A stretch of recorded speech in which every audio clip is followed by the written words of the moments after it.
selamanya cinta, oh selamanya cinta.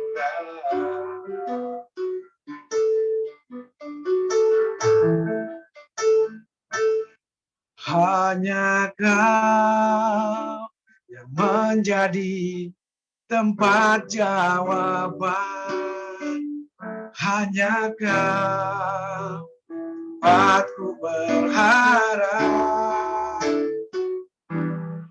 berjalan bersamamu, ku takkan goyah, sebab tangan kasih-Mu tersedia bagiku selamanya Kau cinta, selamanya Kau ku cinta, selamanya Kau ku cinta.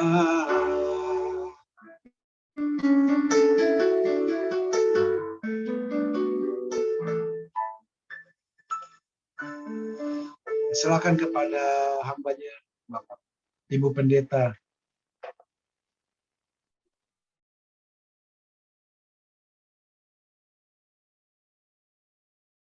Kak Sandra, unmute dulu, Kak. Oke, kita berdoa. Pada siang hari ini kami mengucap syukur untuk kebaikan Tuhan. Kami mengucap syukur untuk hal-hal yang luar biasa yang Bapak kerjakan bagi kami. Kami mengucap syukur setiap keajaiban demi keajaiban yang kami boleh alami di sepanjang hari-hari hidup kami. Kami mengucap syukur sampai hari ini kami boleh berkata kami kuat memberikan kekuatan. Kami mengucap syukur melewati masa-masa sulit kami mau berkata, Tuhan, Engkau sudah menyertai dan memberkati kami. Terima kasih Bapa untuk setiap kebaikan Bapa yang Bapa berikan bagi kami. Pada siang hari ini bersama-sama persekutuan doa Raja Wali Group, Tuhan boleh kumpulkan kami walaupun melalui virtual. Kami percaya Engkau ada di tengah-tengah kami dan Engkau akan memberkati kami. Tuhan menolong dan memberkati kami pribadi lepas pribadi, sehingga ketika kami menikmati firman Tuhan, kami diberkati, kami dikuatkan, kami diberikan kemampuan, bahkan lebih daripada itu firman Tuhan kiranya memberikan kami semangat yang baru. Karena kami tahu Tuhan, firman Tuhanlah sumber jawaban dalam hidup kami. Terima kasih Bapa, Engkau bicara bagi kami pribadi lepas pribadi.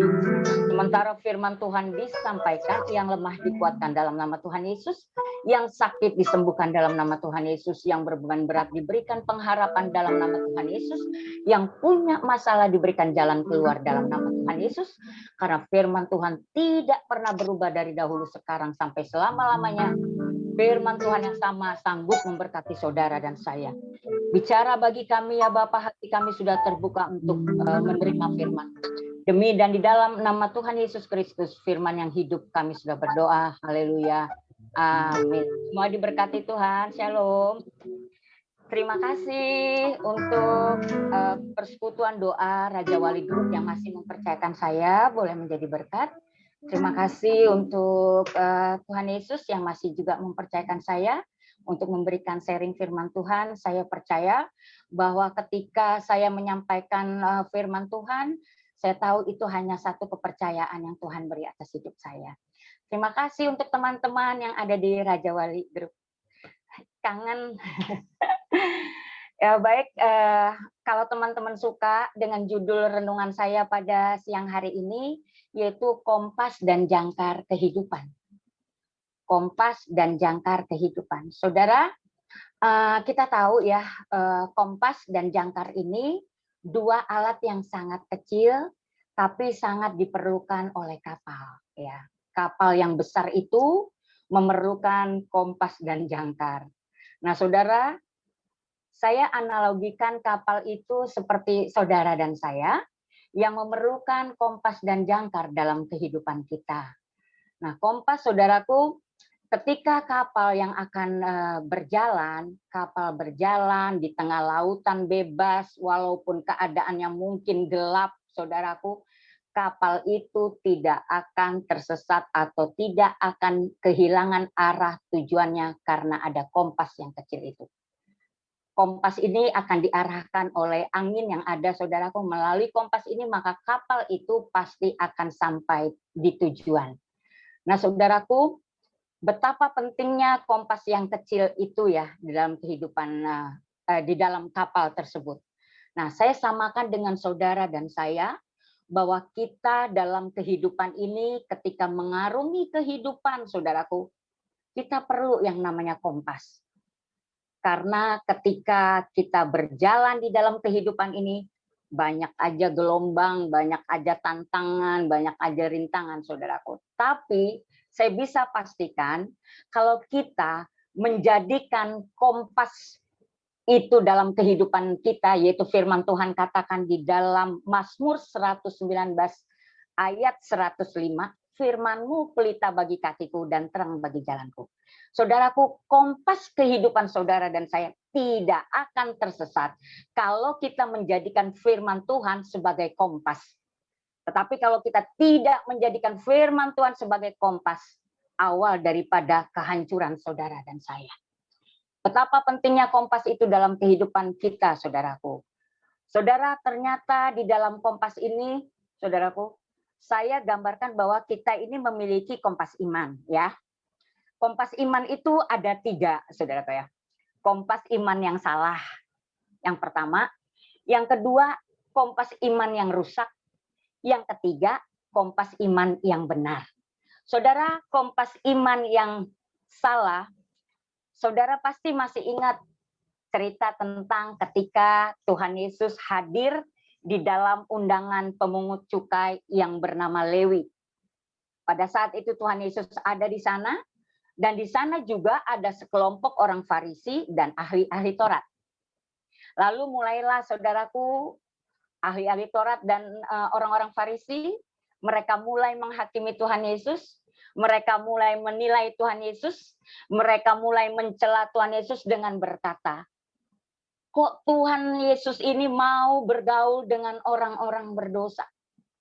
Saudaraku, ciri-ciri seseorang yang memiliki kompas iman yang salah, mereka suka menghakimi, mereka suka menilai orang lain, mereka menganggap bahwa diri mereka yang paling benar, mereka menganggap bahwa dapat saya katakan sombong rohani. Nah, merasa dirinya yang paling benar, paling kudus. Nah, kelompok orang Farisi dan ahli Taurat itu begitu ketika mereka menilai Tuhan Yesus. Saudaraku, lalu dikatakan Tuhan Yesus berfirman, saudara, Tuhan Yesus katakan bahwa Tuhan Yesus datang untuk orang-orang berdosa. Bahwa orang sakit yang memerlukan tabib. Jadi Tuhan Yesus datang itu untuk orang-orang yang sakit. Tuhan Yesus datang untuk orang-orang yang berdosa. Makanya dikatakan bahwa Yesus datang untuk orang-orang yang memerlukan tabib, orang-orang sakit. Nah, hal itu ditentang oleh ahli-ahli Taurat karena mereka hanya berpikir bahwa kalau dia Tuhan, kenapa dia harus bergaul dengan orang-orang berdosa? Saudara, yang ingin saya katakan bahwa kompas iman yang salah adalah orang-orang Farisi ini, mereka dan ahli Taurat, mereka bergaul dengan hukum Taurat, mereka mentaati hukum Taurat, tetapi saudaraku, hukum Taurat yang mereka miliki hanya sebagai tolak ukur menghakimi, saudaraku. Tidak hidup di dalam kebenaran-kebenaran Tuhan. Oleh karena itu, mereka hanya untuk mencari atau menilai kesalahan-kesalahan orang lain. Khususnya pada saat ahli Taurat dan orang-orang Farisi menilai, menghakimi Tuhan Yesus. Dan Alkitab juga mencatat, saudaraku, bahwa ketika Tuhan Yesus menyembuhkan orang sakit pada hari Sabat, mereka juga mencela Tuhan Yesus. Artinya, saudara, seseorang yang memiliki kompas iman yang salah, mereka akan, saudaraku, mereka akan menjadi penilai-penilai sesamanya. Penilai sesamanya dalam hal buruk. Menghakimi sesamanya dalam hal buruk. Mereka tahu firman Tuhan, tapi mereka tidak menghidupi firman Tuhan. Mereka tahu kebenaran firman Tuhan, tapi kebenaran firman Tuhan itu hanya untuk menghakimi orang lain, mencela orang lain. Jadi benar, ada kompas kehidupannya, tapi kompas kehidupan mereka itu kompas kehidupan iman yang salah. Saudaraku, yang kedua yaitu kompas iman yang rusak. Saudara, kita tahu bahwa Tuhan menciptakan saudara dan saya untuk sesuatu, untuk punya tujuan, untuk punya rencana. Saudara dan saya diciptakan Tuhan, dihadirkan di dunia ini bukan sesuatu yang kebetulan, tidak. Tuhan punya rencana. Rencana Tuhan itu apa? Ketika saudara hadir di dunia ini, Tuhan ingin saudara dan saya menghadirkan kerajaan Allah di dunia ini. Matius katakan, kerajaan Allah datanglah. Artinya saudara, kita berjalan di dalam dunia ini yang penuh dengan tantangan, yang penuh dengan rintangan, tapi kita harus menghadirkan kerajaan Allah. Itu rencana Tuhan dalam kehidupan saudara dan saya. Tapi sayang, ketika menjalani kehidupan yang begitu berat, tekanan yang begitu berat, kita menjadi kompas iman yang rusak. Kompas iman kita ini rusak, kita tidak memberi dampak bagi sekitar kita. Kita ini nggak ada pengaruhnya. Hidup ya hidup, kerja ya kerja, mengalir begitu aja, tapi tidak membawa dampak. Kita tidak menghadirkan kerajaan Allah di dunia ini. Saudaraku, yang saya katakan hidup tidak membawa dampak, mengalir aja misalnya begini, saudaraku. Saya kerja untuk saya kerja untuk hidup. Saya hidup untuk makan. Gitu aja terputar. Saya hidup untuk kerja, saya kerja untuk makan. Terputar-putar gitu aja. Sampai di situ aja nggak ada sesuatu yang kita kerjakan, nggak ada dampak dalam hidup kita. Saudaraku, ketika kita memiliki kompas iman yang rusak, kehidupan kita berjalan dengan rutinitas yang ada, tapi kita diperbudak oleh rutinitas itu. Kita nggak ada pengaruhnya. Kekristenan kita mungkin sudah berumur 45 tahun kekristenan kita. Tapi kita tidak membawa dampak. Kita tidak menghadirkan kerajaan Allah. Saudaraku, saya rasa saudaraku, kalau kita menjadi kompas yang rusak, dimanapun kita berada, kita nggak punya nilai. Nggak ada nilai yang kita berikan di dalam kehidupan kita. Pada siang hari ini, saudaraku, biarlah kita nggak menjadi kompas yang salah, kompas iman yang salah, dan kita juga tidak memiliki kompas iman yang rusak. Untuk apa punya kompas iman yang rusak tapi tidak bisa digunakan? Yang ketiga, saudaraku, saya rindu kita memiliki kompas iman yang baik dan benar.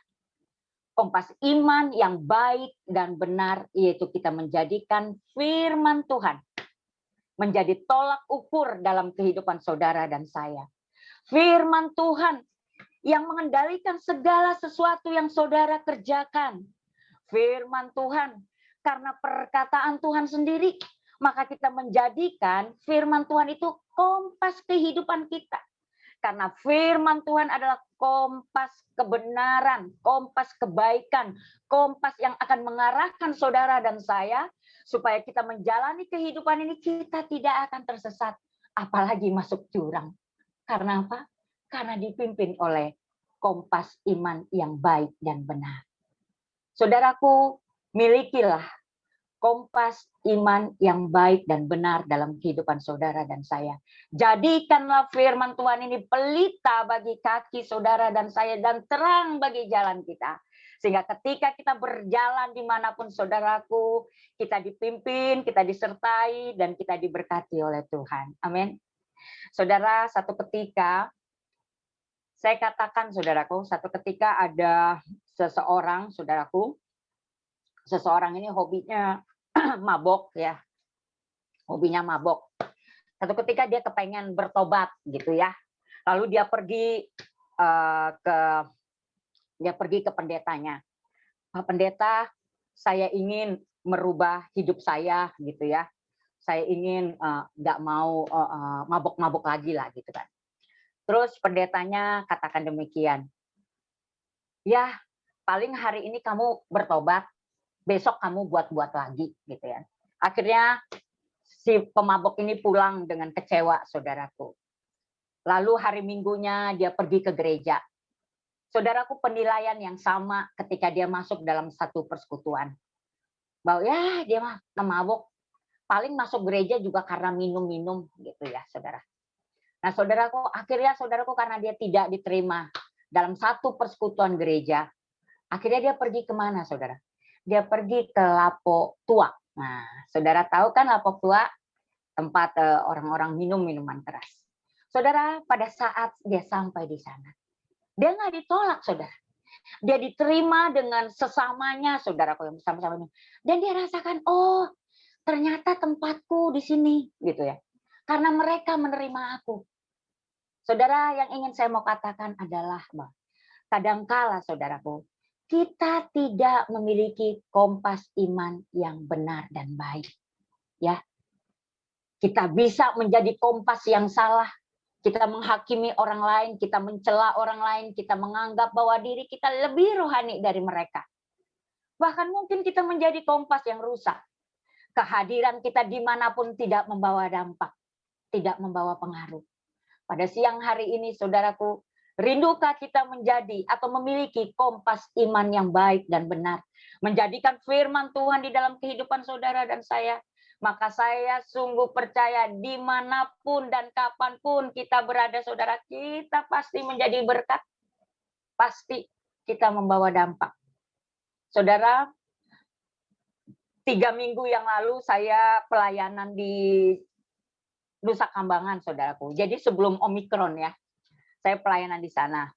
Saudara, saya bersyukur sekali karena pada saat ke sana, saudaraku ya, mereka merasakan bahwa ada sesuatu yang membuat mereka semangat, saudara. Saudara kebayang nggak? Kita yang sehari-hari aja gitu ya, yang hidupnya bebas, saudaraku. Tapi karena COVID, kita kadangkala di rumah, kita rasanya terpenjara. Tetapi saudaraku yang saya jumpai, saudara-saudara kita yang ada di penjara, mereka sungguh-sungguh boleh menikmati, saudaraku. Menikmati persekutuan yang ada ketika kami mengadakan persekutuan di sana. Saudara, yang ingin saya mau katakan bahwa biarlah persekutuan-persekutuan yang ada, saudara, membuat saudara itu tetap semangat gitu ya. Mau di rumah kek, mau di kantor kek, jangan kehilangan semangat. Miliki kompas iman yang benar di hadapan Tuhan. Miliki kompas iman yang baik di hadapan Tuhan. Sehingga situasi dan kondisi apapun tidak mengurangi saudara mencari Tuhan. Karena saudara-saudara kita di penjara aja, mereka boleh dengan semangat, saudaraku, untuk beribadah. Dan saya percaya bahwa mereka juga mengalami kasih Tuhan, dan saya percaya mereka pasti akan mengalami pertobatan di dalam Tuhan. Saudara, pastikan pada siang hari ini, biarlah hidup saudara dan saya memiliki kompas iman yang baik dan benar, sehingga hidup kita punya nilai dan hidup kita punya pengaruh. Jadi bukan berapa lama umur kita, berapa tahun Tuhan mempercayakan kita, tapi bagaimana kita menghadirkan kerajaan Allah dimanapun kita berada. Yang kedua, saudaraku, di dalam kehidupan saudara dan saya katakan tadi kapal memerlukan jangkar. Saudaraku, kapal yang besar ini, ketika dia berjalan di lautan yang bebas, saudaraku, pada saat itu ada ombak, ada gelombang yang dahsyat, dan mungkin kapal itu akan tenggelam, maka kegunaan jangkar itulah yang diperlukan. Pada saat mungkin kapal itu kena terpaan gelombang yang begitu kencang, saudaraku, maka jangkar itu akan dilemparkan ke dasar laut. Nah, saudara, biasanya kapal yang besar memiliki 4 jangkar. 2 jangkar di depan, kiri dan kanan, 2 jangkar di belakang, kiri dan kanan.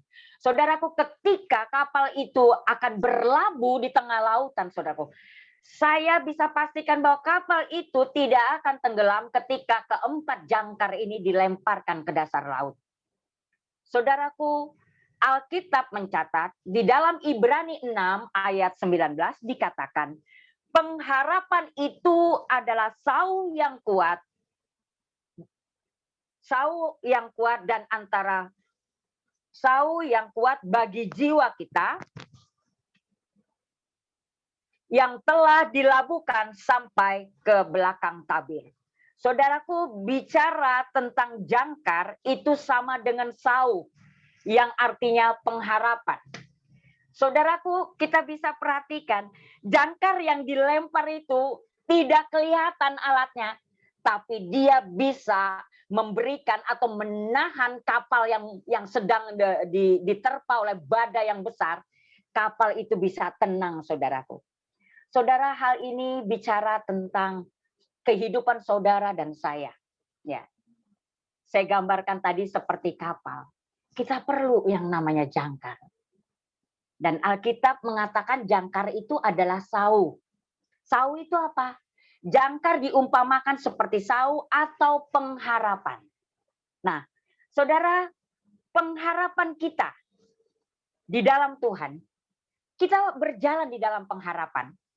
Mungkin sesuatu yang kita bayangkan, yang kita harapkan, saudaraku, belum kita dapat. Tapi karena kita punya pengharapan di dalam Tuhan, padahal belum kita lihat. Tapi kita percaya bahwa kita sudah mendapatkan. Itu saudaraku. Bahwa jangkar atau sau yang kuat, ketika saudara menghadapi tekanan, ketika saudara menghadapi gelombang-gelombang kehidupan, yang kadangkala gelombang itu begitu besar. Kadangkala mungkin dalam kehidupan kita tidak ada gelombang. Saudaraku, pastikan bahwa ketika ada gelombang yang besar, saudara dan saya memiliki jangkar yang kuat, memiliki pengharapan yang kuat. Lalu pengharapannya dari mana? Tentu saja pengharapan di dalam Yesus Kristus. Saudaraku, kapal bisa berjalan karena ada nakoda, karena ada kapten, karena ada pemimpin. Kapal saudara dan saya dapat berjalan dengan baik sampai pada tujuan ketika saudara dan saya mempunyai atau memiliki Yesus Kristus sebagai kapten, sebagai pemimpin, sebagai nakoda dalam kapal itu. Saudara, kita perlu yang namanya jangkar, kita perlu yang namanya kompas, tapi tanpa Tuhan Yesus sebagai kapten pemimpin dalam kapal itu bisa jadi akan tenggelam. Kapal itu bisa jadi ketika menghadapi gelombang dan tekanan, kapal itu tidak mampu berdiri kokoh. Tapi kalau kita jadikan Tuhan Yesus Kristus sebagai kapten, sebagai pemimpin dalam kapal itu, maka pada saat itu ketika kita menghadapi tekanan gelombang yang dasar, kita tidak akan dibawa oleh pengaruh-pengaruh gelombang itu. Karena ada Tuhan Yesus yang memimpinnya. Saudaraku, saudara, jangkar ini yang saya ingat, saudaraku ya, ada tuh botol bir ya, saudaraku. Jadi bir itu ada bintang, ya kan? Ada jangkar kalau nggak salah. Nah, satu ketika, saudaraku, ada seorang yang mabok, saudaraku ya. Lalu dia lihat tuh jangkar itu di botol birnya. Dalam keadaan mabok dia bilang, pengharapanku di jangkar itu. Jadi dia tahu bahwa jangkar itu memberikan pengharapan dengan dia minum bir. Saudara, tidak benar itu ya, bahwa kita menjadikan bahwa jangkar, sau yang kuat, pengharapan di dalam Yesus Kristus.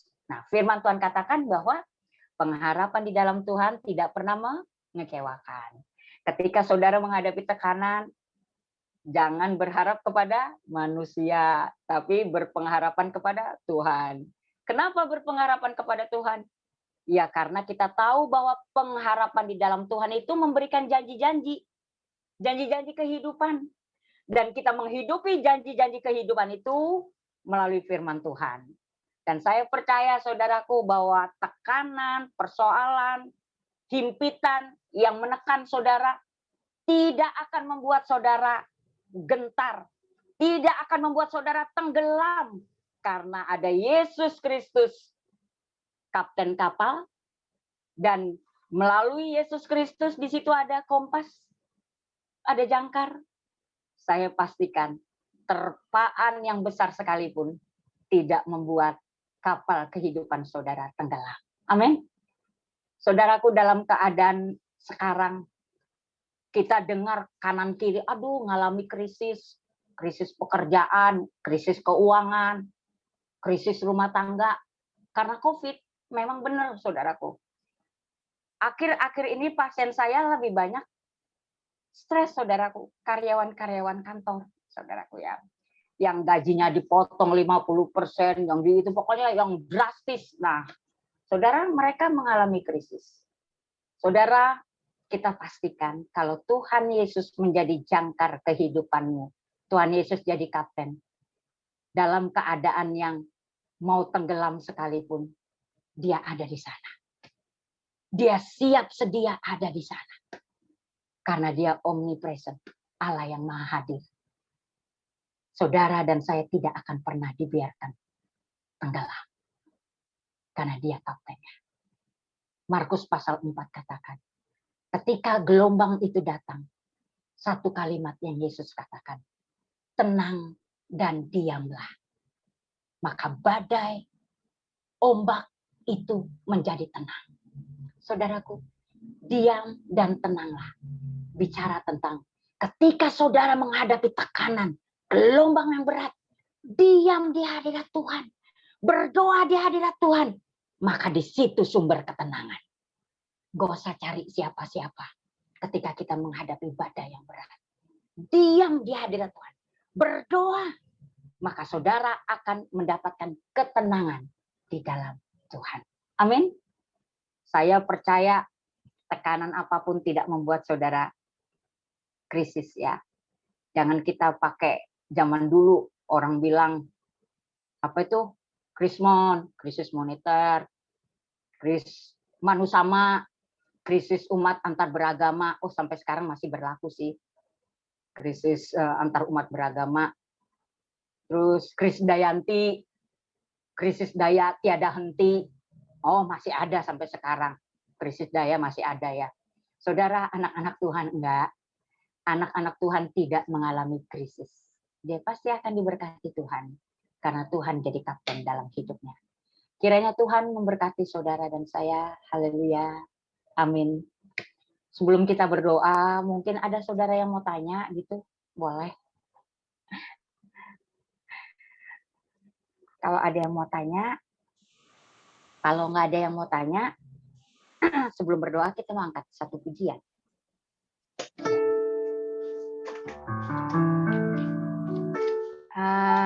Kita angkat pujian, ku tidak takut sebab kau besertaku. Ku tidak takut sebab kau besertaku. Ku tidak bimbang sebab Engkau Allahku. Engkau meneguhkanku, bahkan menolongku. Kau batu karangku, Yesus Tuhan. Yesus memegangku dengan tangan kananmu. Yesus memberiku kemenangan. Yesus memegangku dengan tangan kananmu. Yesus memberiku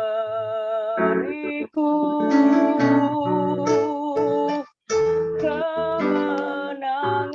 Yesus memberiku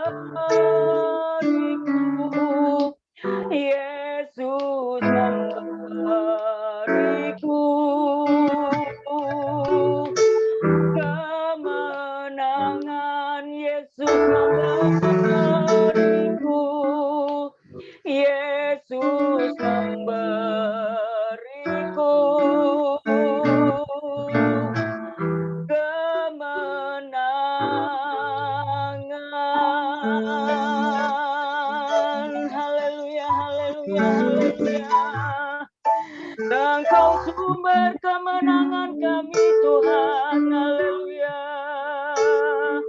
Kami bersyukur. Haleluya. Haleluya. Terima kasih Tuhan untuk pekerjaan tangan Tuhan yang luar biasa. Terima kasih Tuhan untuk pembelaan-Mu dalam kehidupan kami. Kami mau berkata kepada Tuhan sampai siang hari ini, Ebenezer, sampai di sini Tuhan menolong kami. Terima kasih Tuhan untuk siang hari ini. Kami bersama-sama dengan kami boleh bersekutu, memuji, menyembah, mengagungkan nama Tuhan yang dahsyat. Kami percaya Tuhan sudah hadir di tengah-tengah kami dan Tuhan sudah memberkati kami. Tuhan, di siang hari ini Engkau memberkati PDRG ini Tuhan. Agar PDRG ini terus-menerus berjalan dalam pimpinan dan penyertaan Tuhan. Sehingga persekutuan ini boleh memberkati Tuhan jiwa-jiwa. Khususnya jiwa-jiwa yang belum dimenangkan bagi Tuhan. Kehadiran PDRG ini membawa dampak ya Tuhan. Sehingga banyak umat Tuhan dimenangkan. Banyak umat Tuhan dipulihkan, banyak umat Tuhan diubahkan Tuhan melalui kehadiran PDRG ini. Hamba menyerahkan pemimpin dari PDRG ini, bahkan setiap wakil anggota semua Tuhan. Mereka terus-menerus dengan semangat, terus-menerus mengandalkan Tuhan sehingga PDRG ini boleh berjalan Tuhan. Dalam kondisi yang tidak enak sekalipun, Tuhan Engkau memberkati. Sehingga kehadiran PDRG tidak akan membawa sesuatu yang negatif ya Tuhan. Hamba menyerahkan mereka di dalam tangan kuat kasih Tuhan. Berdoa untuk COVID yang ada Tuhan. Engkau akan pagari kami Tuhan sehingga kami boleh berjalan dalam pekerjaan kami masing-masing terhindar. Bagi saudara-saudara kami yang mengalami bahkan sampai saat ini mengalami sakit pandemi COVID, Tuhan tolong berikan mereka kekuatan, kesabaran. Karena kami tahu Tuhan, Engkau memberikan kepada kami tidak melebihi Tuhan kekuatan kami. Biar mereka mendapatkan penghiburan yang datang daripadamu ketika menghadapi pandemi COVID ini Bapa. Berikan mereka kekuatan baru ya Tuhan. Bapa mau berdoa untuk seluruh yang hadir pada persekutuan kami siang hari ini dalam pekerjaan mereka masing-masing. Kalau mereka mengalami pergumulan Tuhan, mengalami krisis pekerjaan, mengalami krisis keuangan, mengalami krisis rumah tangga dengan keadaan COVID sekarang ini, mari Tuhan berikan mereka kekuatan, berikan mereka pengharapan Tuhan. Karena hanya di dalam Tuhan ada jalan keluar, di dalam Tuhan ada jaminan. Oleh karena itu Tuhan teguhkan iman percaya mereka kepadamu bahwa sumber pengharapan mereka datangnya daripada Tuhan dan Tuhan tidak akan pernah mengecewakan. Bahkan Tuhan tidak akan pernah membiarkan kami jatuh tergeletak. Terima kasih Bapa memberkati pemerintah bangsa dan negara kami. Biarlah Tuhan baik presiden, wakil sampai jajaran terendah sekalipun Tuhan, Engkau memberkati kami Tuhan dalam keadaan apapun Tuhan. Engkau membela bangsa dan negara kami. Ketika Tuhan ada, umat Tuhan berbalik dari jalan-jalan yang jahat, negara bangsa Indonesia pasti akan dipulihkan oleh Tuhan. Terima kasih Tuhan Yesus. Kami mengucap syukur pada siang hari, menyerahkan kami semua yang hadir. Kami juga menyerahkan semua yang mengikuti ibadah virtual pada siang hari ini dalam tangan cinta kasih-Mu. Terpujilah namamu Bapa, kami sudah berdoa dan mengucap syukur. Saudara-saudaraku, sebelum kita berpisah satu dengan yang lain, mari kita terima berkat Tuhan. Kiranya kasih karunia dan damai sejahtera dari Allah akan menjaga, menaungi saudara dan saya melalui pertolongan Roh Kudus yang akan memberikan penghiburan dan pengharapan melalui anaknya Yesus Kristus yang menuntun saudara dan saya berjalan di dalam kebenaran-kebenaran firman Tuhan yang menghidupkan, menjadikan firman Tuhan kompas kehidupan, maka kita akan diberkati oleh Tuhan mulai saat ini sampai Maranatha. Tuhan Yesus memberkati. Bapa, terima kasih. Bapa, terima kasih. Bapa, terima kasih. Bapa di dalam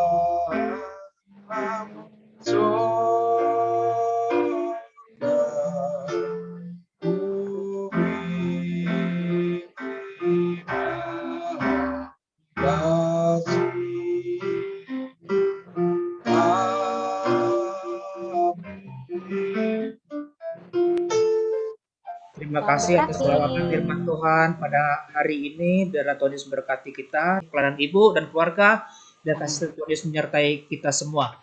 Dan kita mau menanggapi sedikit firman Tuhan bahwa pengharapan yang menjadi sawah bagi jiwa kita, hubungan kita dengan Yesus, bahwa kita semakin dekat dengan Allah, di mana kita dapat melemparkan semua beban di hadapan Allah, dan kita dapat berpegang teguh kepadanya. Ibarat kapal, pengharapan adalah jangkar terbaik untuk jiwa kita. Haleluya. Terima kasih. Mari kita akhiri ibadah kita dan kita mau foto bersama, Mbak Angel. Ya, Kita ayo. tutup doa. 1, 2, 3. Oke, makasih. Terima kasih Ibu Kak Pendeta. Sandra, Terima makasih. Pak Terima kasih Palit. Tuhan, Bapak Terima David. kasih semua. Pak David, Oma. Terima kasih Bu Ya, Pendeta. terima kasih. Bu Erika, Bu Yonita. Ya, Tuhan berkati. Juga. Sehat terus Erika. Ya, Haleluya. Semangat Erika. iya, terima kasih.